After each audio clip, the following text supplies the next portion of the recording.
नमस्कार, स्वागत है आपका हमारे चैनल पर। मैं हूं आपके साथ शिप्रा सैनी।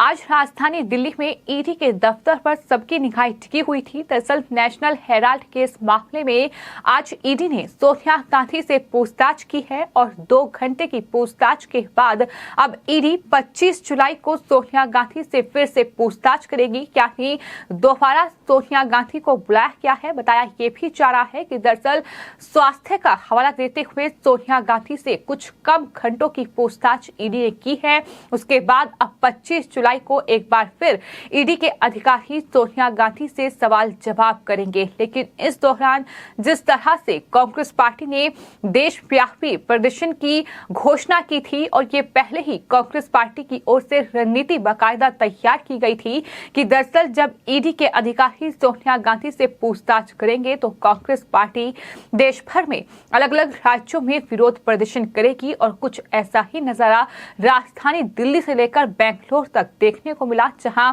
कांग्रेस पार्टी के कार्यकर्ताओं ने जहां राजधानी दिल्ली में रेलवे ट्रैक रोका तो वहीं बताया ये भी जा रहा है कि बेंगलुरु में एक कार को आग के हवाले कर दिया। तो इस तरीके का उपद्रव, इस तरीके की अराजकता भी कांग्रेस पार्टी के कार्यकर्ताओं के द्वारा देखने को मिली है। आपको ये बता दें कि नेशनल हेराल्ड अखबार केस का जो पूरा मामला है, इस पूरे मामले में ईडी ने एक जो शिकायत है वो दर्ज की थी। पीएमएलए के तहत केस दर्ज किया गया था, जिसमें राहुल गांधी और सोनिया गांधी से अब ईडी पूछताछ कर रही है। राहुल गांधी से पहले पूछताछ हो चुकी है और उसके बाद आज सोनिया गांधी से पूछताछ की है। लेकिन इस पूछताछ का भी किस तरह से विरोध किया जा रहा है, किस तरह से ईडी पर तमाम आरोप मढ़े जा रहे हैं, ईडी को इडियट बताया जा रहा है। इतना ही नहीं, केंद्रीय जांच एजेंसियों का केंद्र सरकार दुरुपयोग कर रही है, संविधान लोकतंत्र की धज्जियां उड़ा रही है। इस तरीके के आरोप जो है वो कांग्रेस पार्टी के जो तमाम बड़े नेता हैं, जो कांग्रेस शासित राज्यों के मुख्यमंत्री हैं, उनकी तरफ से ये आरोप लगाए गए। तो वहीं सोनिया गांधी ने ये कहा कि मैं इंदिरा गांधी की बहू हूं और मैं डरती नहीं हूं। इस तरीके का बयान उनकी तरफ से साफ नहीं आया। लेकिन फिलहाल आपको ये बता दें कि इस पूरे मामले में 2 घंटे की कड़ी पूछताछ सोनिया गांधी से की गई। लेकिन उसके बाद अब 25 जुलाई को उन्हें पूछताछ के लिए बुलाया गया है। और जब सोनिया गांधी ईडी के दफ्तर पहुंची तो आपको ये भी बता दें कि प्रियंका गांधी वाड्रा उनके साथ थी और पूछताछ के दौरान भी वो उनके साथ ही रही। इसके अलावा डॉक्टर्स की एक टीम भी सोनिया गांधी के साथ ईडी के दफ्तर पहुंची थी। आपको ये बता दें कि दरअसल सबसे पहले ईडी ने इस पूरे मामले में जून की शुरुआत में एक नोटिस सोनिया गांधी को दिया था। लेकिन उस वक्त खबर ये साफ नहीं आई कि सोनिया गांधी कोविड पॉजिटिव हो गई हैं और उसके बाद वो अस्पताल में एडमिट हो गई। 23 जून को दोबारा ईडी ने एक और नोटिस दिया और सोनिया गांधी को पूछताछ के लिए ईडी के दफ्तर जाना था। लेकिन उस वक्त भी स्वास्थ्य का हवाला दिया गया। लेकिन उसके बाद अब यानी करीब 1 महीने के बाद 21 जुलाई को सोनिया गांधी ईडी के दफ्तर पहुंची। लेकिन वहीं कांग्रेसियों का हंगामा दरअसल इस पूरे मामले में देखने को मिला। आपको ये बता दें कि ईडी की जांच का विरोध लगातार कांग्रेस पार्टी के कार्यकर्ता कर रहे हैं और कांग्रेस कार्यकर्ताओं पर वाटर कैनन का इस्तेमाल आज किया गया है उन्हें हटाने के लिए। वहीं 75 जो सांसदों को हिरासत में भी लिया गया है, इस तरह की खबर भी साफ नहीं आई है। तो वहीं असम में सोनिया गांधी के खिलाफ ईडी की जांच के विरोध में कांग्रेस कार्यकर्ताओं और पुलिस के बीच झड़प जैसी स्थिति भी पैदा हो गई। यानी 2 घंटे तक ईडी ने सोनिया गांधी से पूछताछ की और इसी दौरान इस तरीके का ये नजारा देखने को मिला। सोनिया गांधी से ईडी की पूछताछ करने वाले कई बड़े नेता भी हिरासत में लिए गए, जिसमें अशोक गहलोत, शशि थरूर और साथ ही सचिन पायलट भी शामिल हैं, जो राजधानी दिल्ली में विरोध कर रहे थे। उनकी तरफ से भी तमाम बयानबाजी की गई। मीडिया पर भी तमाम बौखलाहट उतारते ये कांग्रेस पार्टी के नेता नजर आए। किस तरीके से मीडिया के साथ भी बदसलूकी की गई, ये तमाम जो मीडिया चैनल्स हैं उनकी कुछ तस्वीरें सामने आई हैं, जहां कांग्रेस पार्टी की उनके नेताओं की तिलमिलाहट सामने आई है। तो वहीं सोनिया गांधी के खिलाफ ईडी की जांच का विरोध कर रहे कांग्रेस पार्टी के ही नेता सचिन पायलट को हिरासत में लिया गया और उन्होंने ये कहा कि देश में एजेंसियों का दुरुपयोग हो रहा है, लोकतंत्र में विरोध करना हमारा अधिकार है, लेकिन इसे कुचला भी जा रहा है। ये उनकी तरफ से कहा गया। वहीं आपको बता दें, राज्यसभा में जो नेता प्रतिपक्ष हैं मल्लिकार्जुन खड़गे, उनकी तरफ से भी बयान दिया गया। उन्होंने कहा कि 75 साल से ऊपर के जितने भी वरिष्ठ नागरिक होते हैं उनके घर पर जाकर ईडी पूछताछ करती है, लेकिन यहाँ पर तो सब चीजें वे तोड़ रहे हैं। वे दिखाना चाहते हैं कि वे कितने पावरफुल हैं। उन्होंने ये भी कहा कि हम हर मुद्दा उठाएंगे। हम तो महंगाई का मुद्दा भी हमने उठाया और उसके लिए भी वो चर्चा के लिए तैयार नहीं है। ईडी सीबीआई का गलत इस्तेमाल किया जा रहा है, उसके लिए भी वो तैयार नहीं है।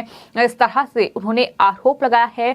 तो इस तरह से ये आज की पूरी तस्वीर नजर आई है, जहां आपको ये बता दें कि राहुल गांधी से ईडी ने 3 से 4 दिन तक लगभग 50 घंटों की पूछताछ की थी और उसके बाद ईडी का जो बयान सामने आया था, जिसमें ये जानकारी दी गई थी कि किस तरह से राहुल गांधी सवालों के जवाब ठीक तरीके से नहीं दे रहे हैं और बहुत देर ही वो सवालों के जवाब देने में कर रहे हैं। तो वहीं सोनिया गांधी से महज 2 घंटे की आज पूछताछ हुई है, जिसके बाद अब 25 जुलाई को एक बार फिर ईडी के दफ्तर सोनिया गांधी पहुंचेंगी। लेकिन वहीं दूसरी ओर आपको ये भी बता दें कि शिवसेना के सांसद संजय राउत की मुश्किलें भी बढ़ रही हैं और मनी लॉन्ड्रिंग के मामले में संजय राउत को एक बार फिर ईडी ने समन जारी कर दिया है। अब 27 जुलाई को ईडी ने संजय राउत को पेश होने के लिए कहा है। तो ये मनी लॉन्ड्रिंग का मामला है जिसमें संजय राउत की मुश्किलें बढ़ी हैं। आपको ये बता दें कि अब 27 जुलाई को मुंबई में पेश होने के लिए उन्हें नया समन जारी किया गया है। तो ये पाथरा चौल घोटाला है जिसमें संजय राउत फिलहाल ईडी की रडार पर है और उसी पूरे मामले में ईडी उनसे सवाल जवाब करना चाहती है। आपको ये बता दें कि वो लगातार ईडी के समन को दरकिनार कर रहे हैं। फिलहाल उनकी तरफ से हवाला ये दिया गया है कि वो संसद का सत्र चल रहा है और वो राजधानी दिल्ली में मौजूद रहेंगे। लेकिन अब इन तमाम चीजों के बाद ईडी ने एक बार फिर संजय राउत को समन जारी कर दिया है।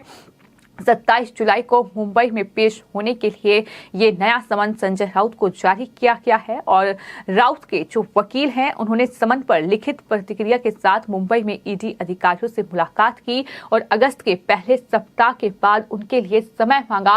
लेकिन उससे पहले ही 27 जुलाई को पेश होने के लिए ये नोटिस ईडी के अधिकारियों ने जारी किया है। तो मुश्किलें लगातार बढ़ रही हैं। महाराष्ट्र से लेकर राजधानी दिल्ली तक ईडी के रडार पर तमाम नेता हैं, फिर चाहे वो संजय राउत हो, फिर चाहे वो नेशनल हेराल्ड केस में सोनिया गांधी या फिर राहुल गांधी हो। चुकी राहुल गांधी से पूछताछ हो चुकी है, उसके बाद अब ईडी के जो अधिकारी हैं वो दरअसल सोनिया गांधी से पूछताछ कर रहे हैं और जिस तरह से ये पूरा मामला सामने आया है, यंग इंडिया प्राइवेट लिमिटेड की जो हिस्सेदारी है उसको लेकर राहुल गांधी और सोनिया गांधी पर सवाल उठ रहे हैं। किस तरह से उन्होंने ये घोटाला किया है और जाहिर तौर पर सोनिया गांधी से ईडी पूछताछ कर रही है। तो सवाल ये है कि ईडी आखिर सोनिया गांधी से क्या कुछ सवाल जवाब करेगी। तो कुछ दरअसल सवाल हैं जो सामने आए हैं कि ईडी के सवाल इस पूरे मामले के इर्द गिर्द ही हो सकते हैं कि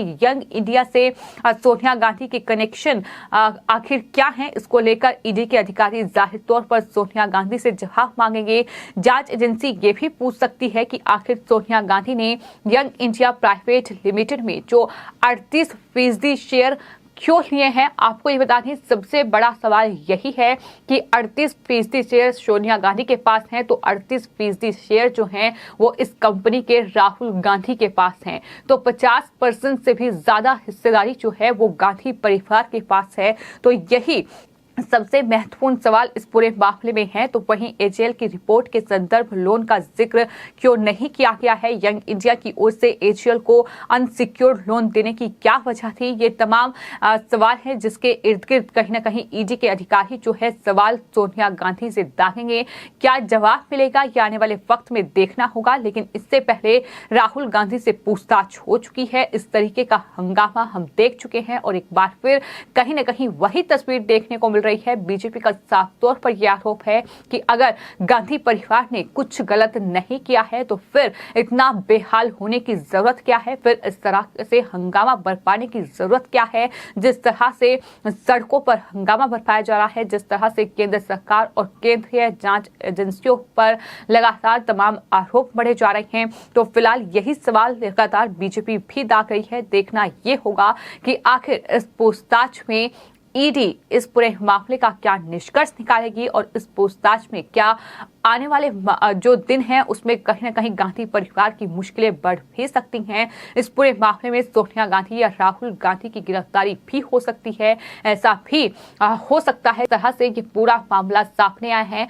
आपको ये बता दें कि सुब्रमण्यम स्वामी जो कि बीजेपी के नेता हैं, उनकी तरफ से इस पूरे मामले में शिकायत दर्ज कराई गई थी, जिसके बाद ईडी ने केस दर्ज किया और फिलहाल ईडी इस पूरे मामले में जांच कर रही है। अब देखना ये होगा कि 25 जुलाई को जब सोनिया गांधी ईडी के दफ्तर पहुंचेंगी तो क्या इसी तरीके का हंगामा एक बार फिर कांग्रेस पार्टी की ओर से देखने को मिलेगा, क्योंकि लगातार कांग्रेस पार्टी का यही रवैया ईडी के अधिकारी जो सोनिया गांधी से पूछताछ कर रहे हैं उसके विरोध में देखने को मिल रहा है।